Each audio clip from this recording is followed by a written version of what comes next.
Hello everyone, welcome to our YouTube channel JK latest info. तो आज की इस वीडियो में हम इंडियन पॉलिटी का नेक्स्ट पार्ट कवर करने जा रहे हैं। इंडियन पॉलिटी का पार्ट 11 आज आपके सामने रहने वाला है। और मतलब स्टार्टिंग में जब पॉलिटी स्टार्ट करवाई थी तो ऐसे लगता था जैसे कोई मेला लगा हुआ है और मेले में एसआई के पेपर बन रहे हैं। उस टाइम ऐसी हालत थी। और आज वीडियोज़ की हालत देखते हैं तो ऐसा लगता है कि उसी मेले में कोरोना फैल गया हुआ है। कोई दिखता ही नहीं है कि मतलब बच्चे कहाँ गायब हो गए, समझ नहीं आ रहा। पढ़ो, सीरियस होकर आराम से पढ़ो। आपके लेक्चर सारे हैं, पढ़ते रहो। अगर आप वीडियोस नहीं देखते तो मुझे भी लगता है कि नहीं आप सभी सीरियस नहीं हो, तो मुझे भी इतना मन नहीं करता पढ़ाने का। तो अगर आपको मन नहीं है तो हम थोड़ी देर के लिए पॉलिटी को स्किप भी कर सकते हैं, वो भी बता देना। फिर हम हिस्ट्री और जो बाकी सब्जेक्ट्स करवाते हैं उसमें हम कंटिन्यू करेंगे। अगर आप सीरियस हो तो वो भी कमेंट सेक्शन में बता दें ताकि हम आगे उसी तरीके से पढ़ सकें।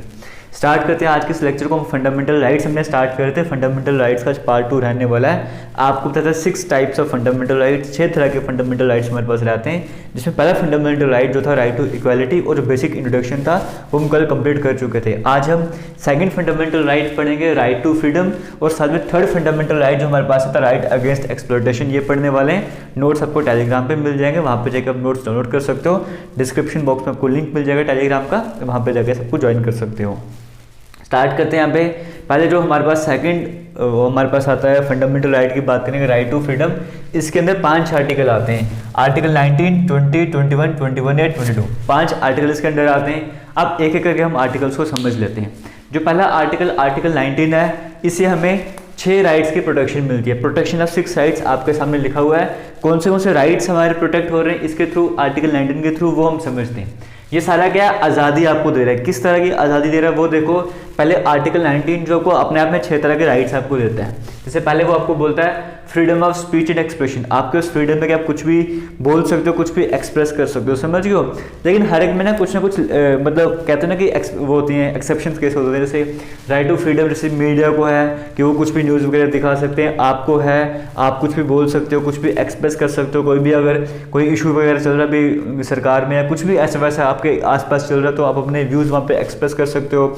अपनी स्पीच देना चाहते हो तो दे सकते हो। कहीं पर भी जाके आप अपना एक छोटा सा ग्रुप बनाकर तो वहाँ पे कुछ बोलना चाह रहे हो, कुछ भी करना चाहते हो, आराम से कर सकते हो। आपके पास राइट है फ्रीडम का, स्पीच का, एक्सप्रेशन का। फ्रीडम तो है ही है, स्पीच का भी राइट आपके पास आ गया, एक्सप्रेस भी अपने आप को कर सकते हो। लिमिटेशन जैसे अगर एक्सेप्शंस की बात करेंगे, आप ऐसे नहीं कर सकते हो कि आप वहाँ पे जाकर स्पीच दे रहे हो तो आप ऐसी स्पीच दे रहे हो जो हमारी इंडिया के खिलाफ हो गई, आप इंडिया के बारे में गलत बोलना स्टार्ट कर दोगे। इस तरह की चीज़ें अलाउड नहीं है। अगर आप एक प्रॉपर वे में जाके जो कि हमारे जो कानून है उसका विरोध ना करें, मतलब एक प्रॉपर अच्छे तरीके से आप आगे वहाँ पर जाते हो, स्पीच देते हो, आपको अलाउ किया जाएगा। आपको पूरी आज़ादी है। उसी तरह से आप एक्सप्रेशंस दे रहे हो, कुछ एक्सप्रेस कर रहे हो, वो चीज़ जो हमारी इंडिया की सॉवरेनिटी के खिलाफ हो, अगर वैसे कुछ एक्सप्रेशन देते हो तो काम खराब हो जाएगा, समझ गए। तो फ्रीडम ऑफ स्पीच का मतलब भी नहीं आप कुछ भी बोलना स्टार्ट कर दोगे। उसके अंदर एस्टेरिस्क मार्क्स से लगा होता है, वो समझ लेना, समझ गए। और दूसरा क्या है, और कौन सी राइट्स की प्रोटेक्शन देते हैं। मतलब ऐसा नहीं कि आप सिंपली जाके मैं कहीं पे चला गया, पार्क में चला गया, वहाँ पे कुछ लोग बैठे हुए हैं और मैंने स्पीच देना स्टार्ट करी, वो लोग सभी आए हुए थे मुझे सुनने के लिए, आज मैं स्पीच देना वहाँ पे स्टार्ट कर रहा हूँ, अपने व्यूज एक्सप्रेस कर रहा हूँ, तो पुलिस आएगी मुझे उठा के ले जाएगी। वैसा कुछ नहीं है, वो मैं कर सकता हूँ। बस कंडीशन ये है कि वहाँ पर मैं अपने देश के खिलाफ कुछ ना बोल रहा हूँ या ऐसा कुछ ना बोल रहा हूँ जो किसी के खिलाफ हो, समझ गए ना, जो मतलब लॉज के अकॉर्डिंग अगेंस्ट हो, वैसा मुझे कुछ नहीं करना है। दूसरी हम बात करेंगे assemble peacefully and without arms. ये आपको ये भी प्रोटेक्शन राइट देता है, आपको इतना ये भी हक देता है आपको कि आप कर सकते हो किसी पर्टिकुलर प्लेस में जाके आप पीसफुली वहाँ पे गैदर हो सकते हो। लेकिन आमजन होगी, एक लड़का जो है, तुम पार्क में शाम को इकट्ठे होने जा रहे हो, गैदर होने जा रहे हो, कुछ भी कहीं पर भी ऐसी लोकेशन में आप जा रहे हो तो वहाँ पर ये तो नहीं हो सकता ना कि आप वहाँ पे एक AK-47 लेके जा रहे हैं, एक तोप लेके आ गया पीछे से, कोई कुछ लेके आ गया, कोई करमान लेके आ गया, इस तरह से तुमने ग्रुप बना दिया, वो सब नहीं अलाउड है। लेकिन हाँ, तुम पीसफुली जाके कहीं पर भी गैदर हो सकते हो। तुम शाम को जाके तो जम्मू तवी के पुल के एक साइड में खड़े हो जाते हो या किसी पार्क में जा रहे हो, कोई आपको मना नहीं करता ना, कोई पुलिस आकर उठा के ले जाती है। इस तरह की बातें यहाँ पर कही गई हैं।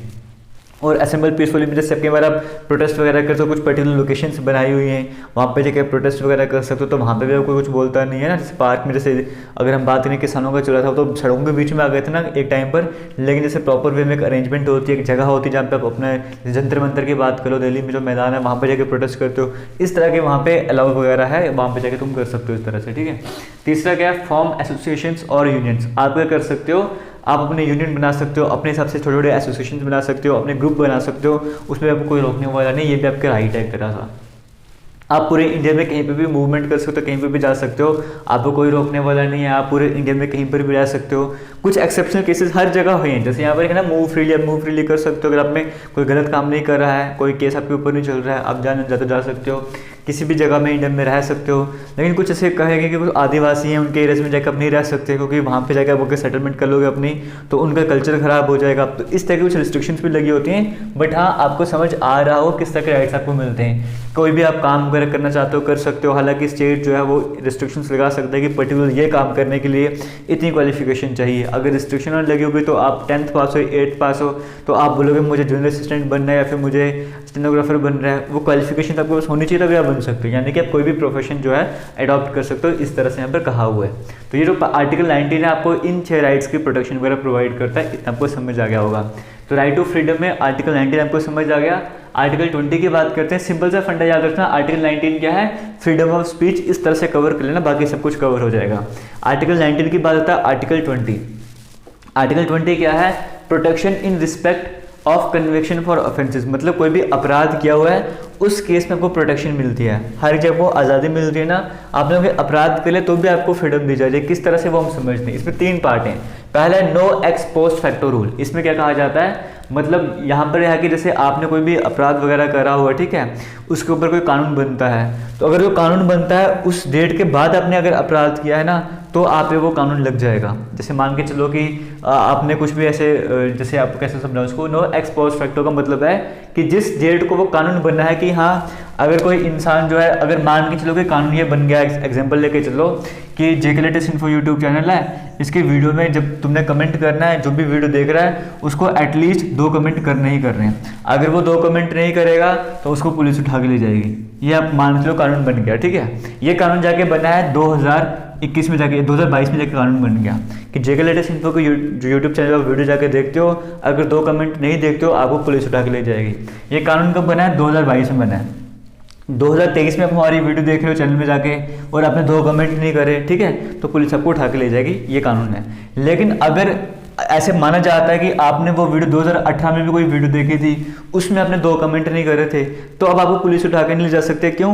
क्योंकि कानून 2022 में बने ना, इसके बाद अगर ऐसा केस आया तो आपको पुलिस उठा के ले जाएगी। उस डेट से पहले आपने कोई अपराध वगैरह करा था तो आपको पुलिस कुछ नहीं कर सकती है। समझियो, मतलब जो भी कानून बना है वो उस डेट से ही स्टार्ट हो जाएगा। इस तरह का है नो एक्स फैक्टोरियल लॉ वगैरह, आपको समझ आ रहा होगा, थोड़ा बहुत आइडिया लग रहा होगा।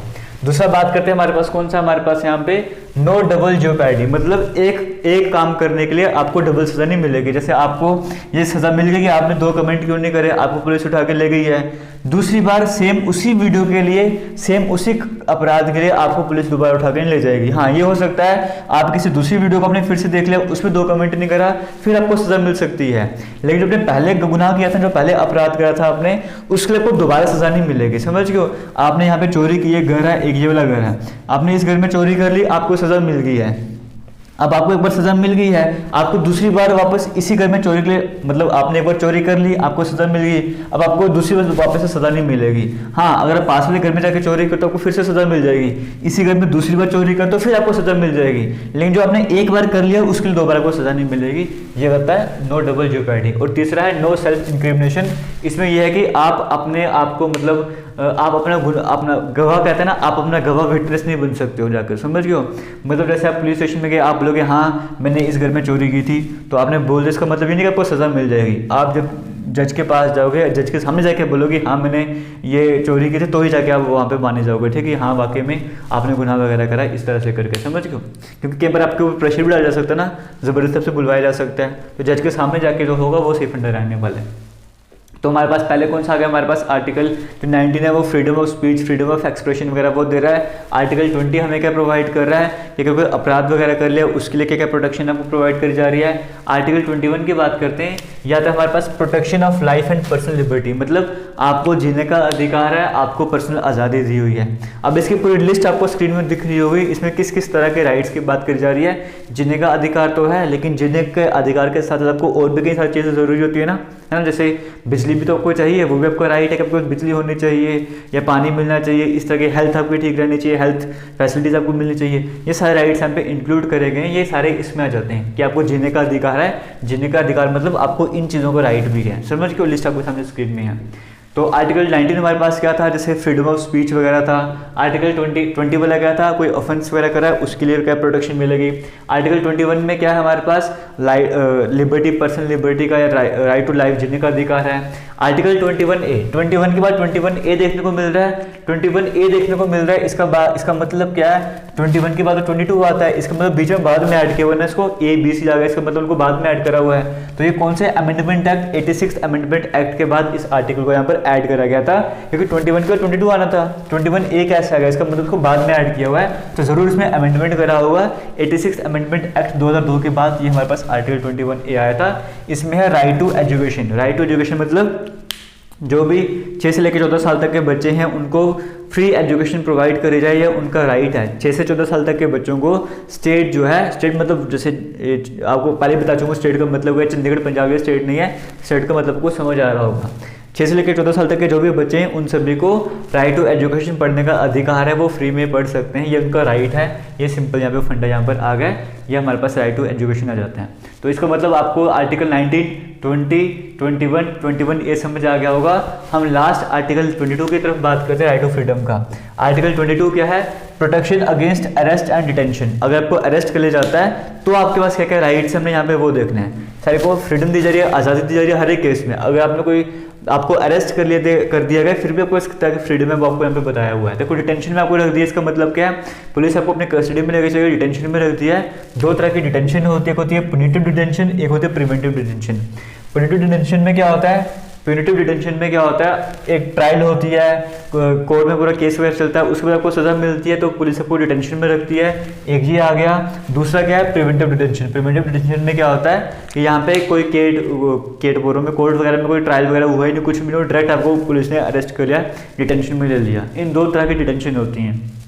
कोई भी है, देखो आप ये सबसे पहले पूछ सकते हो, आपको पता ही नहीं कि मुझे क्यों अरेस्ट कर रहा है, आप पूछ सकते हो कि मुझे भाई किस आधार पर तुम मुझे अरेस्ट कर रहे हो, आपके पास राइट है पूछने का। पहला क्वेश्चन आप ये पूछ सकते हो, इस केस में भी पूछ सकते हो, इस केस में भी पूछ सकते हो। दूसरा क्या है, आप क्या कर सकते हो, अपने लिए एक लीगल प्रैक्टिशनर मतलब बुला सकते हो, जैसे वकील आप अपने बुला सकते हो कि हाँ मुझे वकील चाहिए मेरे प्रोटेक्शन के लिए। मैं जब भी बोलूँगा वकील के आने के बाद अपनी जो भी बातें रखूँगा इस तरह से करके आप अपना वकील वगैरह कर सकते हो, ये कहा गया यहाँ पे। तीसरे में कहा गया कि आपको जब डिटेंशन में रख दिया ना, उसके बाद 24 घंटे के अंदर अंदर आपको मैजिस्ट्रेट के पास लेके जाना है। मैजिस्ट्रेट फिर आगे डिसाइड करेगा कि आपको डिटेंशन में रखना है या नहीं रखना। अगर मैजिस्ट्रेट आगे ये अलो नहीं करता कि डिटेंशन में रखना है तो फिर आपको फ्री कर दिया जाएगा, समझ गए हो। तो मैजिस्ट्रेट को 24 घंटे अंदर पहुंचना जरूरी है, अगर नहीं पहुंचो तो वो फ्री करना ही पड़ेगा। और लास्ट में क्या है, हाँ जो ये वाले केसेस है ना, ये एनिमी एजेंट्स को नहीं अवेलेबल है, मतलब जो इंडिया से बाहर के रहने वाले हैं, दूसरे देशों के रहने वाले और हमारे उनसे नहीं बनती है, ये राइट्स उनको नहीं मिल रहा है, ये वाला समझ गए हो। आगे चलते प्रिवेंटिव डिटेंशन की बात करते हैं। ये प्रिकॉशनरी मेजर के तौर पे लिए जाते हैं। अगर मान के चलो कि बिना ट्रायल के क्यों अरेस्ट कर लिया, लगता है कि जैसे ये दंगे भड़काने वाला है, ये ऐसी स्पीच देने जा रहा है, कुछ ऐसा काम करने जा रहा है जिससे सिक्योरिटी को खतरा, तो पहले अरेस्ट कर लेंगे, तो वो होती है प्रिवेंटिव डिटेंशन में लेना एज ए प्रिकॉशनरी मेजर। ये विदाउट ट्रायल होती है। इसमें क्या होता है, इसमें 24 घंटे का सिस्टम है कि 24 घंटे तुम्हें मैजिस्ट्रेट के पास ले जाना है। इसमें तुम्हें 3 महीने तक आपको पता है जम्मू कश्मीर में जब 3 टूटा था सब कुछ यूज़ करे जा रहा था ये कुछ ना, तो 3 महीने तक तुम्हें यहाँ पे डिटेंशन में रख सकते हैं बिना कोई वो करे, मैजिस्ट्रेट के पास ले जाए, 3 महीने के बाद ले जाना पड़ेगा। हालांकि यहाँ पर 44th अमेंडमेंट एक्ट 1978 जो होता इसमें ये भी ऐड करा गया था कि जो पीरियड है डिटेंशन वाला वो 3 महीने से कम करके 2 महीने कर दिया था, बट अभी भी ये फोर्स पर नहीं आया, तो अभी भी प्रिवेंटिव डिटेंशन का टाइम जो है वो ये 3 महीने का ही है। अब प्रिवेंटिव डिटेंशन को लेकर कौन से लॉज हैं उसके लिए पूरे आपके सामने स्क्रीन में चल रही होगी, आप देख सकते हो। यह हो गया हमारे पास राइट टू फ्रीडम वाला। इसके बाद हम बात कर लेते हैं राइट अगेंस्ट एक्सप्लॉयटेशन की बात कर लेते हैं। राइट अगेंस्ट एक्सप्लॉयटेशन हमारा तीसरा फंडामेंटल राइट है। इसमें 2 हमारे पास आर्टिकल आते हैं, आर्टिकल नंबर 23 और आर्टिकल नंबर 24। आर्टिकल 23 की बात करेंगे, ये हमें बोलते हैं prohibition of traffic in human beings and force labour. ये हमारे पास मतलब राइट अगेंस्ट एक्सप्लॉयटेशन नहीं होना है, समझ गए हो, उसके खिलाफ तुम्हें राइट दिया गया है। वो हमारे पास क्या, पहले में था राइट टू इक्वालिटी, फिर आ गया राइट टू फ्रीडम, अब आ गया राइट अगेंस्ट एक्सप्लॉयटेशन। इसमें क्या हमारे पास prohibition of traffic in human beings and force labour का मतलब क्या है, पहले ट्रैफिक की मतलब समझो, ट्रैफिक होता है। ट्रैफिक का मतलब ये है कि आप मतलब किसी औरत को या किसी बच्चे की बात करेंगे, उसे बेचा या खरीदा नहीं जा सकता है, उसके बाद यहाँ पे प्रोस्टिट्यूशन की बात करी गई है, वो सब नहीं कर सकते। फिर देवदास सिस्टम की बात करेंगे। ये सिस्टम हमारे पास क्या रहता है, ये वाला सिस्टम, इसमें क्या रहता है, जैसे पहले टाइम पे हुआ करता था, कुछ लड़कियों की बात करेंगे, औरतों की बात, वो डांस किया करती थी, मंदिर के आसपास के एरिया पे रहने के लिए कहा जाता था उनको, तो वो सिस्टम सारा बंद कर दिया। स्लेवरी, गुलाम वगैरह किसी को किसको नहीं बना सकते हो, इस तरह के सारे सिस्टम जो हैं वो प्रोहिबिट करे गए। क्लियर हो गया। आगे हम बात करते हैं यहाँ पर इसके लिए कई सारे एक्ट्स आते हैं, जिसमें से एक इमोरल ट्रैफिक प्रिवेंशन एक्ट 1956 भी था। और बैगर सिस्टम की बात करेंगे, मतलब फोर्स लेबर की बात करेंगे, यानी कि तुम्हें बिना पैसे दिए तुमसे काम करवाया जा रहा है, बैगर सिस्टम, मजदूरी करवाई जा रही है, पैसे नहीं दिए जा रहे, भीख मांगने वाला सिस्टम, इस तरह से सारा करके जो है वो इसी में आता है फोर्स लेबर में। यह prohibition of traffic in human beings में सब कुछ मना करा गया है आर्टिकल 23 के अकॉर्डिंग। समझ गए। अब आर्टिकल 24 हमारे पास क्या आता है, आर्टिकल 24 आता है prohibition of employment of children in factories, बच्चों को फैक्ट्रीज में काम करने से मना करा गया है। फैक्ट्रीज के साथ यहाँ पे एटसेट्रा भी लगाया गया। जैसे यहाँ पर हम बात करेंगे, जो भी बच्चे 14 साल से कम जिनकी एज है वो किसी फैक्ट्री, किसी माइन, किसी भी ऐसे हजारडस वर्क में पार्टिसिपेट नहीं करेंगे, जैसे रेलवे का काम हो गया जहाँ पर उनकी जान को खतरा हो सकता है, तो अगर ऐसे करेंगे वो इलीगल है, वो खिलाफ है इसके। ठीक है, तो वो आर्टिकल 14 वहाँ पर लगता है। आर्टिकल 14 कहता है कि 14 ईयर से कम जो बच्चे हैं, 24 कहता है 14 ईयर से जो कम बच्चे हैं वो ऐसी जगहों पर काम नहीं करेंगे। चाइल्ड लेबर पूरी तरह से मना करा गया इसके लिए।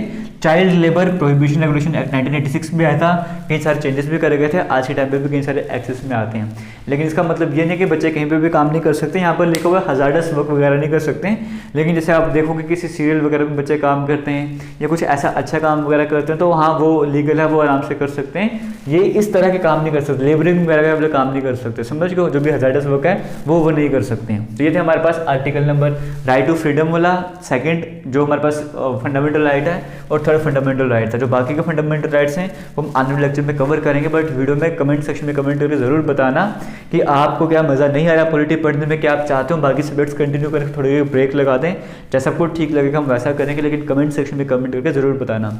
और वीडियो अच्छी लगेगी तो शेयर भी जरूर कर देना। Thank you.